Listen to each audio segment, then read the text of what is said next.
I'm Debbie Travis. And I'm Tommy Smythe. And this is Trust Me, I'm a Decorator. We're actually talking about design and decorating on this episode. Weird, right? We're with one of America's favorite designers, Genevieve Gorder. She's a 2-time Emmy nominee and a regular design host at the White House, the founder and decorator of her own brand. She's a television host, producer, contributing author, and global ambassador for home and human rights. Oh my God, what an intro. I mean, we have the two titans, the OGs, the originators of lifestyle television, two women together on this podcast for the first time who literally created this genre. And, you know, I want to introduce the two of you to each other again and just sort of say how much I admire both of you and how much I'm looking forward to this conversation about your experiences. Jen, when I think of you, I think of joy. Debbie wrote a book called Joy. What you two bring to the table as lifestyle presenters, as women in design television, is just so happy and joyful and wonderful. And so I'm delighted that we're together today, all three of us. Hi. It's so nice to see you again. It's been so long. And I was trying to work out this morning, because we did a few things together, didn't we? And I think we did the Kelly show. It was Regis and Kelly then together. No. That is the one show I've never done, I think. I think I've done them all, but, that sounds terrible. I have done so many times. You've done it all. Well, I don't think it was Oprah because that I was on my own, but I thought there was a whole gang from HGTV when we did that, a couple of Regis and Kelly shows. But I'm sure over the next kind of 45 minutes, we'll figure it out. Figure it out. Yeah. Who we slept with. Yeah. Oh, that's another show. That's another show. Before we get started, I wanted to ask you, as you're such a titan, as Tommy said, of design, growing up, what did decorating and design, did it mean anything to you as a child? Or were you not interested just climbing trees? Or were you always got that, I'll just move my bed this way? I think I did all of it. I don't think any of us just happened to become one day. This is like a genetic path. Don't you think? Like, you don't just fall into a hole. You're like, oops, I'll be a designer. It's just the way we see and approach things and people that kind of determines if you're going to be a designer, in my mind. So, yes, as a child, I was always up to no good creative business. So it was moving my bed, designing the headboard. I had very young parents. My mother was 20 when I was born. My dad was like 23. And we didn't have a lot of money. So, of course, we made everything. And that was my love language. So, colors in your bedroom. We all know this being on TV and who comes to see us when we present. It's always that 8-year-old who wants to show you their room plan and they've drawn it out for you. It's like that magical age. Magical. Yeah. It's like when they just take ownership of their own space for the first time. And it's just the sweetest thing. And they're all adults now. And I love running into them. So many of them are designers. Right? And they saw all of us doing what we do. And it was like, oh my God, we changed a life. That's amazing. I know. Sometimes you think, I feel so old. It's like, I watched you as I was growing up. But then you're like so proud. Yes. Because you've influenced them. And we were growing up too. I mean, God, I started when I was 23. So if they were 12 and I was 23, I still don't feel bad about it. But it makes you feel like you gave away something bigger than just a home for a family. You touched millions by being joyful and creative and making it look fun, because we all know it's really not that fun. It's not that fun. It is very hard work. So in the UK was a show that came out of nowhere, and it was prime time television network, and it was called Changing Rooms. And it changed people's lives overnight because we'd never seen, the subject of decorating itself was just not talked about. It was just, you inherited some stuff from your parents. Maybe every 5 years you painted the house, if that. And then when the kids left home, you redid some of the house. And that was about it. It wasn't about as sexy as a piece of goldfish. And then this show, Changing Rooms, where basically switched houses with couples. And it was about the drama of people, not about the decorating. Designers couldn't understand it. I remember designers saying to me, but it's ridiculous what you do. But it was about television. It was about creating reactions and the hysteria and the good, the bad, and the fantastically ugly. And then America bought the rights to changing rooms and did Trading Spaces. And by then I'd started my first show, The Painted House. But again, I used to get it was VHS then, all the tapes sent over from the UK, because I was a television producer, not a decorator, but it was the joy of watching people against people, husband against wife, neighbors who were like, she's going to sue you, whatever. Kids who are horrified, grannies who are having meltdowns, brothers who are having heart attacks, kids tied up in the basement. It was about people, which is what television is when it's at its best, and it was before. We have to remember it was just before reality TV. So that is why I think this type of television genre exploded, because it was shot in a kind of fly on the wall, fast budget, not that much, not so glossy. And viewers went nuts because, you saw what was going on. You could relate, oh my God, if you did that in my bedroom, or, oh, if my mum found out. So, it was also relatable. And then we had the writers' strike across the United States, where dramas couldn't be written. And then there was a loophole, and that was called reality television. And then, of course, we started with the Osbournes. It was dirt cheap to make. It was about nothing. And people loved it. People loved it. And that went on for 8 years, that strike and the explosion of reality. I did not remember that there was a strike. I think I was too busy being way too into myself. But I do remember, of course, MTV prior to that. And that's where I had worked for many years prior to going into design television. I was at studios all around. I started everything premature. Look, we all figured out we wanted to be designers at 8. And yes, maybe not designers, but creatives. Because I really didn't have the vernacular design taught to me anywhere, even though we were flipping houses in the 80s in the Midwest, where a lot of people flew to suburbs, and we had all this architectural stock that was thick and mighty and built by titans in their own right. And so my vocabulary and know-how was just kind of ingrained. And all of those first shows in the States started where I grew up in Minneapolis. Home Matters.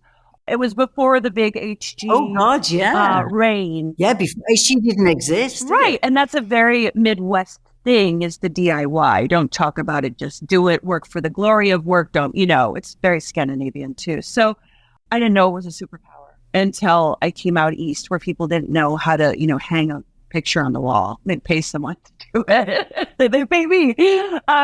And design came kind of in later in life. As I was in my early 20s, realized I did not want to be an international relations affairs diplomat. And I found design quickly. It was like the sky opened up, and that was my path. It was literally that dramatic. And reality TV, I was working in design at MTV, and Real World was everything for us young adults. It was the biggest TV show ever, because it was an experiment. You guys remember the show, right? Oh, yeah. Yeah, and one of the director, I'm sure they had a few, we ended up doing a series for me. The typical, we took over a house, we put 20 kids in and blah, blah. And the first day I went onto the set to check everything, and he'd put microphones on all the beds, like hidden them. What's his name, George? No, John. I think it was John. Mad as a box of frogs. I mean, he was mad. And I said, you can't do that. He said, you want good television? We're going to tape, because they're all going to be swapping rooms at night. Of course they did. We actually took the mics out. We kept the cameras, but we looked at the mics out. And he just taught us so much about Real World. Yeah.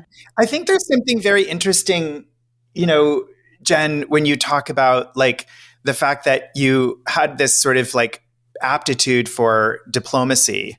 And then you went into a vocational sort of situation that really involved so much diplomacy. What's even more interesting to me is that when I had aptitude testing in high school, the thing that they told me that I should be was international relations, diplomacy, and international law. And I was like in way too much of a hurry to live life to go into what would have been like 12 more years of school. So I didn't do that. But I actually must have an aptitude for that sort of thing because what I do involves so much of that diplomacy. I absolutely agree. I think we are way too playful also to go into law. It would have sucked the spirit right out of us. But look, I think we're part-time therapists, as we all know, and that was one of my prior majors as well. We're absolutely in diplomacy. And then we're mad creatives. And that little, ingredient mix-up makes for typically a pretty joyful person. I'm not so joyful when I'm at, Home Depot all day, but I really, I do think we really stumbled into something quite special as a career path that we get to do this. I do feel grateful every single day. Is it super hard half the time? Yes. Do I have worry? Just like any other person doing any other freelance job? Of course. But I don't know if I'd have the reward in any other kind of creative job that I have, in this one being that it was on television. And coming to this place now of like, okay, we've all done 20 plus years of TV. What do we want to do next? And we all have a lot of pots going on all the time, I'm sure. I really have realized that at this age, what I do best is translate design to people who don't understand it. It's everyone can design a beautiful room if they're trained and they have the eye and blah, blah, blah. It doesn't make me any better than anyone else. Can we all do it a cool style? That's our own, yes.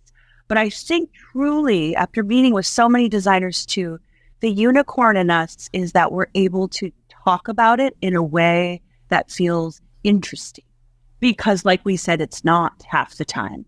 And that's where I get the most joy. Is turning that light bulb in someone's head. And yes, so many people hated their rooms on Trading Spaces, changing rooms, because you didn't know them and you didn't have any chance to talk to them. And that was the game and the pleasure of it all. The hated episodes were the highest rated. And Exactly. right? But then there were the ones where they cry because they couldn't believe it was magic. It was like magic because they don't understand how we do it. And that's when we get to be fairies, is when I am absolutely out of body and doing my most pleasurable task in life. I'm a full-time fairy. And I do believe that is the thing that sets the three of us apart, maybe from people who don't have the experience of communicating for such a long time about the same subject matter. We all have had that experience of trying to translate and demystify what design is and why it's important. When I do public speaking, I always talk about how anyone can be inspired and anyone really can do this. But you have to really look at, inspiration and have a little scholarship, learn a little bit about what's going on. And we always said, that we were on television because we were good designers versus we're designers because we're on television. I mean, you and I met probably like 15 years ago. And when I met you, you were the one I wanted to meet. I was a fan first. And when I first met you in New York that night, I was so excited to meet you because when I watched Trading Spaces, I used to think to myself, there's a lot of different types of people who were co-hosts of yours. And there's a lot of different types of design that were happening. But your work was the work that I always thought was the most appealing to me. And your design sensibility was the most appealing to me because and I think it's because there was that underlying joy. There was just the pleasure of doing it, the real intellectual pleasure of figuring out how to solve a problem and then delivering something to people and hoping they would like it. I mean, you were the one who, I think, I don't know what your actual track record was, but everybody loved your spaces. And thank you, because I think that's probably the best compliment I could get in design ever, is that you were attracted to me because I did it through joy. I'm glad that came through. I'm all heart. I lead with that. And there's many ways to lead your design process. A lot are through the mind. Some are through memory. Some are through just, I know this is popular, I'm going to copy it. And none of it is wrong. But I think I approach it more from an art standpoint rather than an architectural math head. So I feel everything, and I want to feel the person that I'm working with or through to get there as authentically as I can. And I still work like that. I'll go sit in your house when you're not there if I'm designing it and watch the light just because I need to feel it. And I feel like that is so often missed. It's never shot. But home is a living organism, and I like to treat it as such. And it never gets old. It never gets old. Would you guys agree? I mean, do you ever get sick of designing and decorating?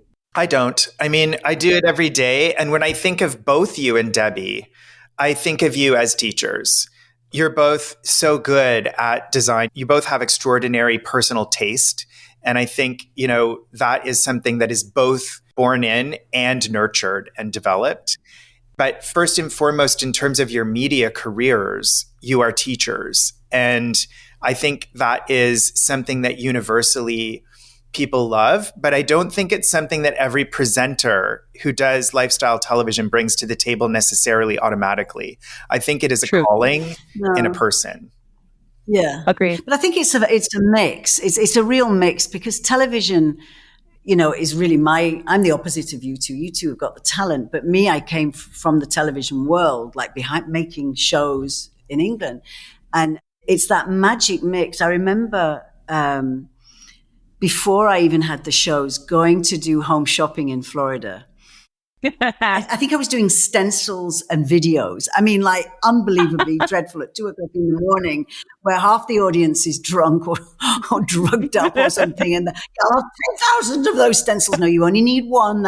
It was like, anyway, but it was successful. And I did an infomercial and they took over a kind of a house there and we shot, it was like a movie. We shot this infomercial and there was he was old then, as God knows if he's still around, but he was an old man and he was the king of infomercials. And they brought him in to teach me. And he taught me in these 3 days there, really the talent of talking through that camera lens to that one person who's sitting on that sofa. You're talking to them. So the talent, yes, you two are, both of you incredibly talented as designers.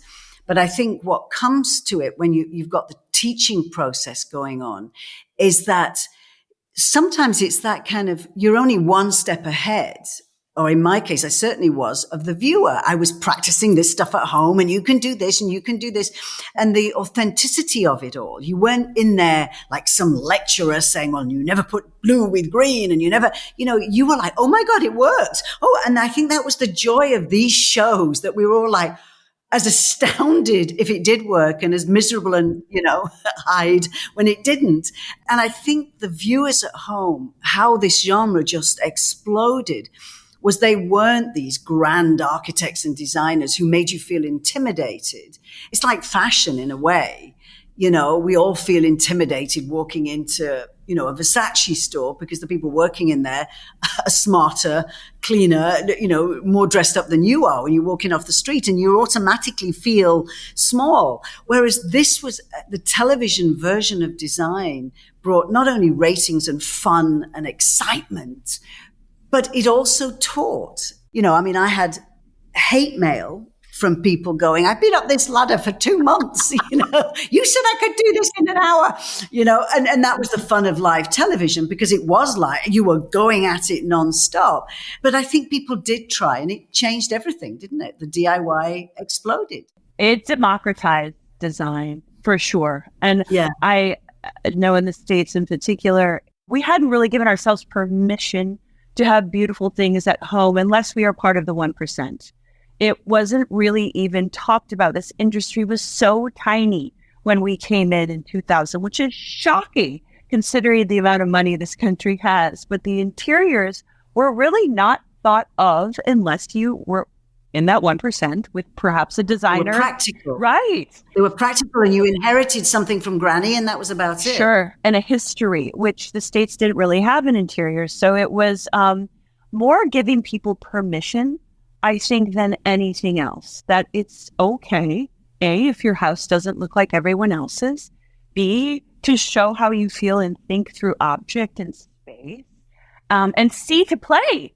Because they were just so worried about the value of their house that they They wouldn't play. Exactly. Oh, don't do anything because it'll ruin the value. Yeah. But do you remember the days in New York and in Toronto when if you went into a fabric showroom, they wanted to see your credentials as a designer. And you're like, yeah, but I just want to buy some fabric. And they looked at you as if you'd just thrown up on the floor and they would throw you out. Oh, total assholes. They would throw you out. You're sitting there doing nothing like 6 salespeople.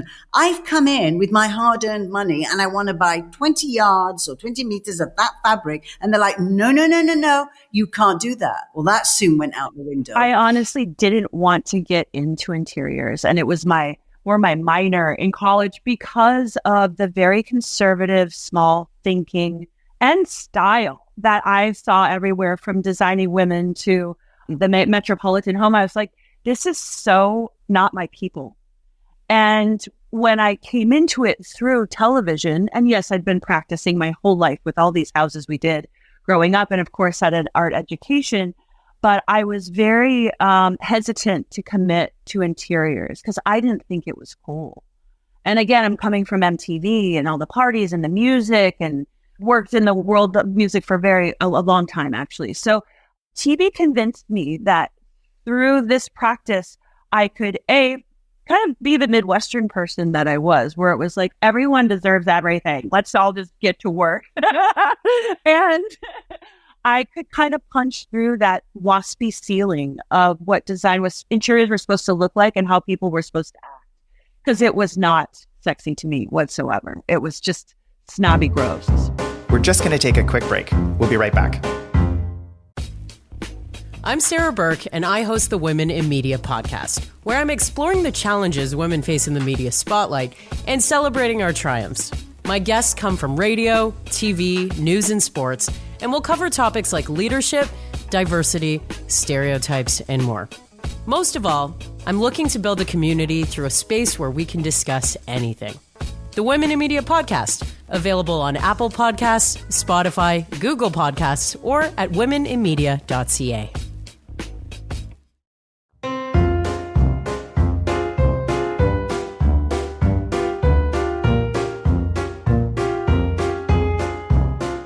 Both of you were among the very first people to take away that sort of film and remove that barrier, that veil, like lift the veil from what it was, because everybody could see it, but they couldn't really. It was out of focus for a lot of people. Even Martha had it. Exactly. Even Martha had it. She was very much the 1% and always presented that way. And I think what Trading Spaces did and what the Painted House did was it showed people a new way. A new way of having agency and autonomy and authenticity in your home. And also a way to fail, but fail with fun. And so not every sponge painting of kitchen cabinets, Debbie, don't look at me, is necessarily going to be successful long term. Yeah, but it was a way of doing it without money. It was a can of paint, diluted, a feather, a sponge or whatever. And people had ugly Formica tops and you say, okay, yes, you can paint it or melamine or whatever it was called, but this is how you do it. It's all about, you've got to have the right primer. You've got to have all this. And I mean, those were our keywords on every show, your primer and making people understand it. And yeah, I mean, I still, get stopped in the streets, people saying, can you come and redo my room? Because I did it 20 years ago and it still looks disgusting.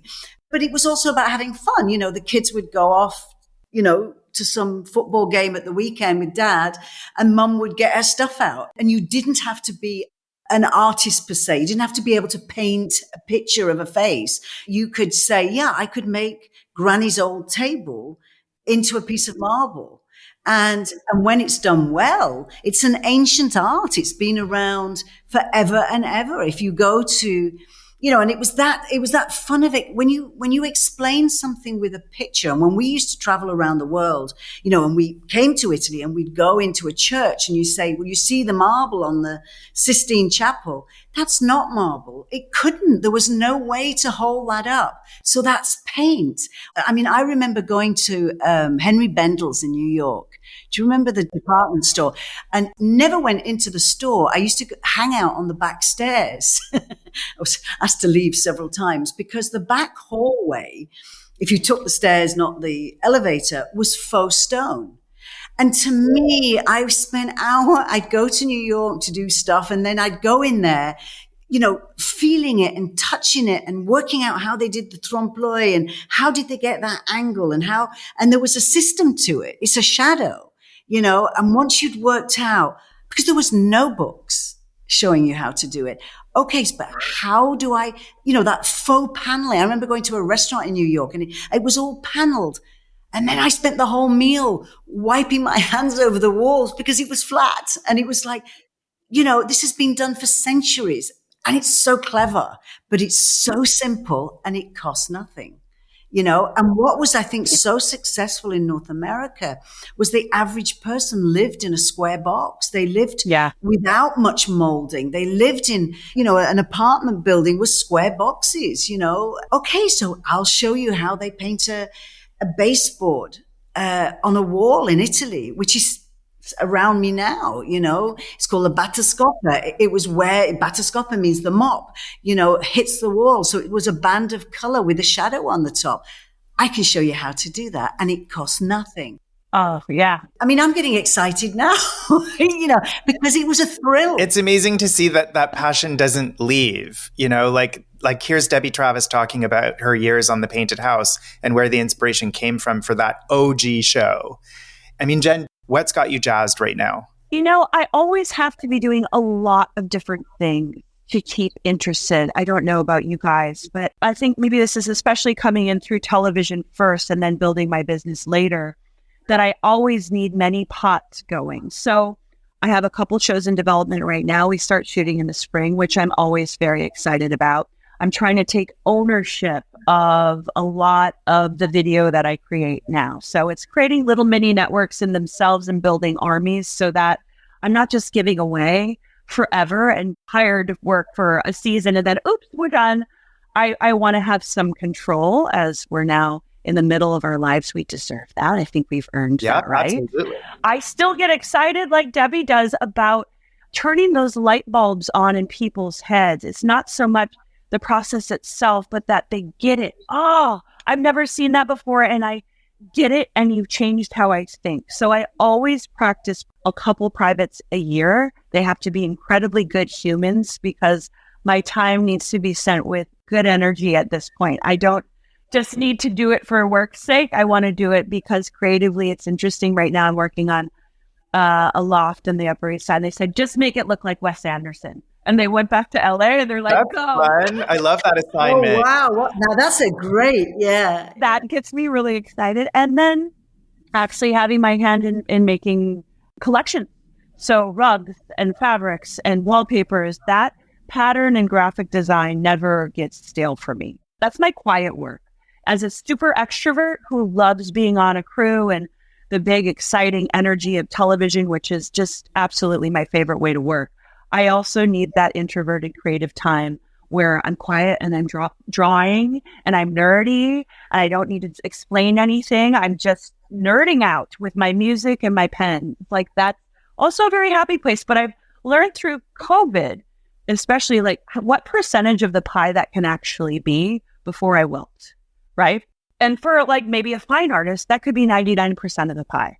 But for me, it could be like 10% is all I can do. And then I need my life force. That's very interesting. That's interesting. And Debbie, too, I think you, like, I'm speaking for you a little bit, but our listeners know that Debbie sort of moved out of that space and into a lot of writing. I mean, she's been writing book after book and really has a studio that's set up where she can quietly do that in Tuscany and focus on her writing, which is amazing, and still teaching. Yeah, it's not really design stuff, but it's because we, I don't know if you know, Jen, but we run retreats here. I saw. I have never, ever had a design client, ever. I'd kill them. They'd kill me. 25 years on telly, and I wouldn't. I think once, right at the beginning, somebody asked me to go rug shopping with them, and that nearly ended up me sticking something through their throat. It was awful. It was awful. And it just wasn't my thing. I'm not the right personality for that. So for me, it was completely design on television with incredibly talented team. You know, I was not the great talent, but I knew not only the stories, I knew that neighbor was going to have a heart attack. I knew this was going to go wrong. I knew all that. So I was the storyteller. But at the same time, I also knew with design, because I do love it, and I'm very jealous of you two, and I know what works. And of course, I do my own homes and which are like stunning, by the way. And I get so mad at you when you say you're not a designer, because you are. Right? I feel like she's poo-pooing herself. Yeah, she's so talented. Well, not really. But in Tuscany, I had the dream of everybody. I had 5 years while the bricks and mortar were being done. I mean, literally the restoration of this massive place, to really work on design and to start to understand, especially how the Italians can do the worst design in the world, but they also do the best.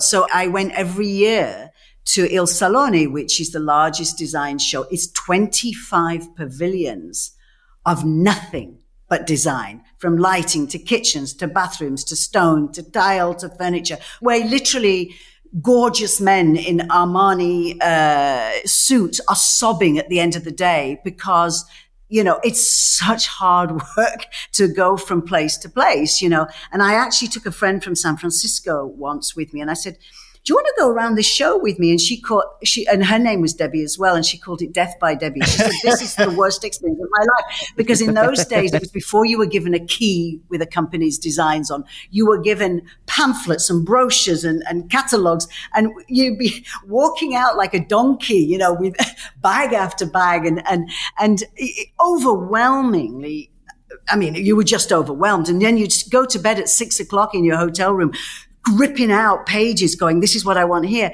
But the joy of spending 5 years of working around this ancient building was just, for me, fantastic. And then what the twist was then you can't just sit there, you know, picking your nose for the next 30 years.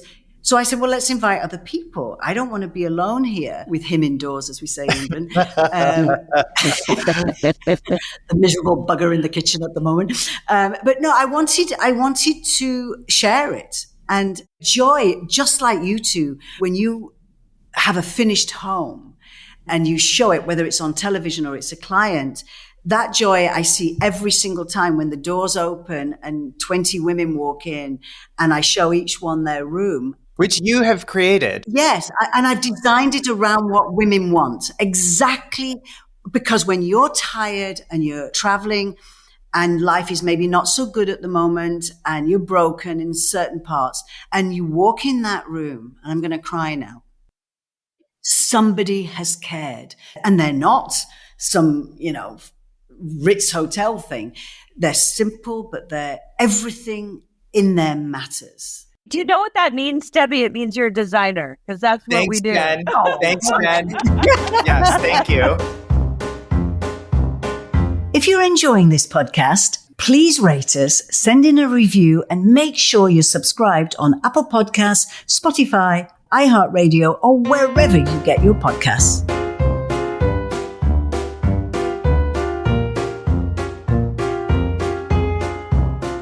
Jen, you shared your renovation story so brilliantly on your show, Genevieve's Renovation. I mean, can you talk to a little bit of that, like in terms of how the joy and pain and, you know, the excitement and the drama of doing that on a public stage? It was terrible. I know. Hard, right? Sharing the process, I think, is really important. I thought, you know, at that time, home was just the A and Z, and the B through Y was often just put to the side. And Project Runway at the time was like really focusing on the process, which I thought, of course, being a designer, that's the most interesting part. It's not just the magic parts. It's like, how do I get there? Because I think we all want the A and Z. We don't know how to do the B through Y. And that, as you said, we're teachers. That's really our job, is to give that as the gift. The hard part. Let me show the struggle and the realness of this, so maybe you can take a different route, or you know what's coming. So I did it in the hardest city possible. In New York, you have to work with the mafia, the co-op, which is worse. Worse than the mafia, the buildings department, which is a mafia in its own right. And I am also in a historically landmark neighborhood, so I had to work with landmarks. And doing that on a TV time schedule isn't really a great marriage of sorts, because they want their shows, as we know, like this, but I can't beat up New York. So it took me like a year and a half to do like 8 episodes, which typically we would knock out in 4 weeks. Yeah. Right. So in that sense, I don't know how if HG was happy with it, but it did really well. And it obviously, if you still ask about it's been 20 years. Well, it's been 15 years since I did. Is it 15 years? Since 10 since I finished that show. But yeah, I wanted to show how expensive it is, what I have to pull back, because we're a year into this and I can't afford to put that huge picture window in. I have to decide if I'm going to finish or if I'm going to give a flourish. And to kind of give some of the realness, I gave as much as I could on HG, because of course it has to be glossy and perfect. But the cost of it wasn't really discussed on the airwaves, because you still have to be approachable and you still have to be, Yeah. And New York renovating isn't the same as renovating in, Ohio. Kansas. Yeah.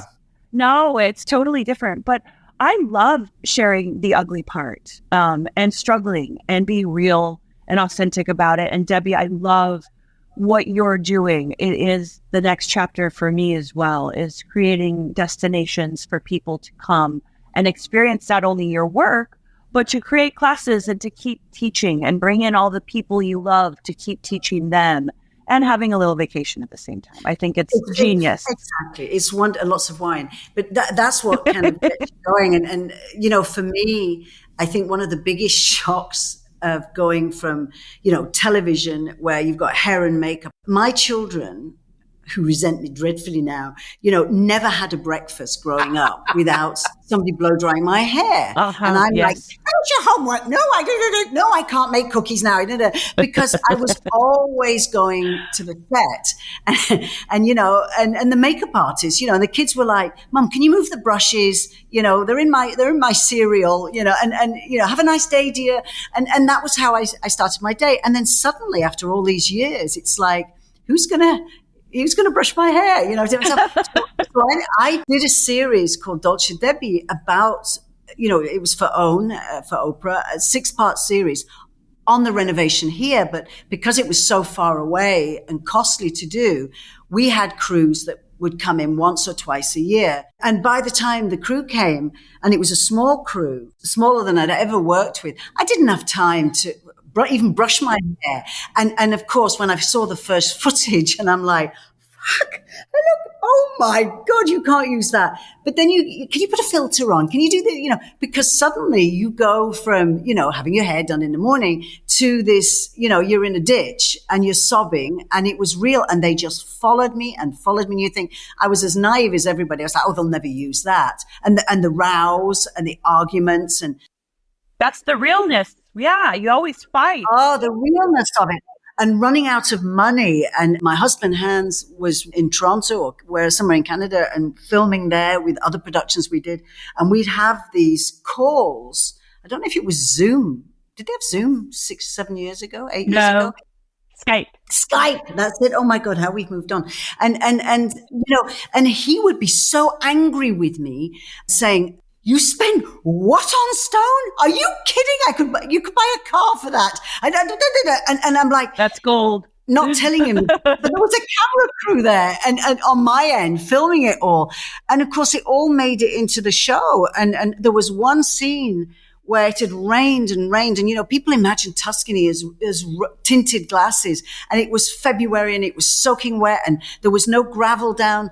And I'm walking through the land with a cameraman and a sound man. And we started to sync.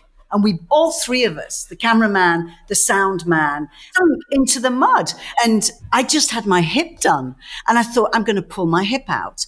And the cameraman, cameramen are great. They're going to get it all. But by the time they were up to their chest, it was like we had to get a tractor. There was no footage because they had to start pulling us out, and they're trying to protect the equipment and everything. And it turned out to be one of the funniest scenes in the thing, but it was not funny because I thought, I'm going to have to go to the local hospital. It's real. And it's also that you don't have to force drama with home. It will always find you. You do not have to make anything up.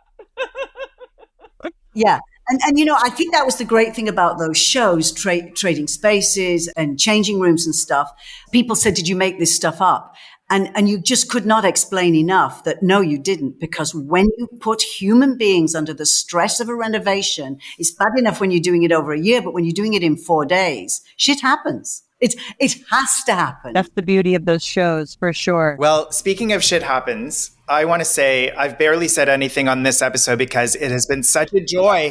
It has been such a joy for me to see these two women, these two incredible women who I love so much personally, really discuss these storied careers and these incredible experiences. You are both beautiful and talented. You're both teachers and titans. And I'm so thrilled and privileged to have been able to listen to you together because separately, you're two of my favorite people in the whole world. But having you together today has... And we love you. And coming from you, Tommy's always like pulling everybody together, but... He's poo-pooing himself because he's his own titan that he hasn't mentioned. Yeah. I had to do a competition recently and people send in pictures and I'm like, I don't know.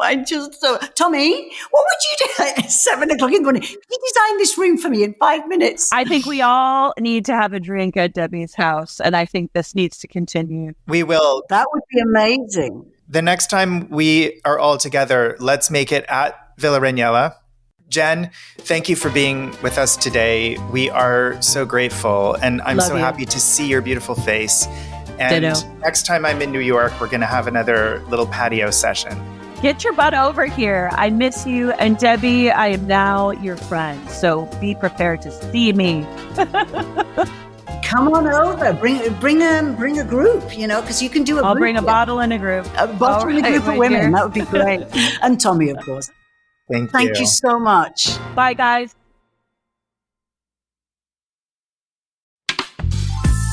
This podcast is distributed by the Women in Media Podcast Network. Find out more at womeninmedia.network.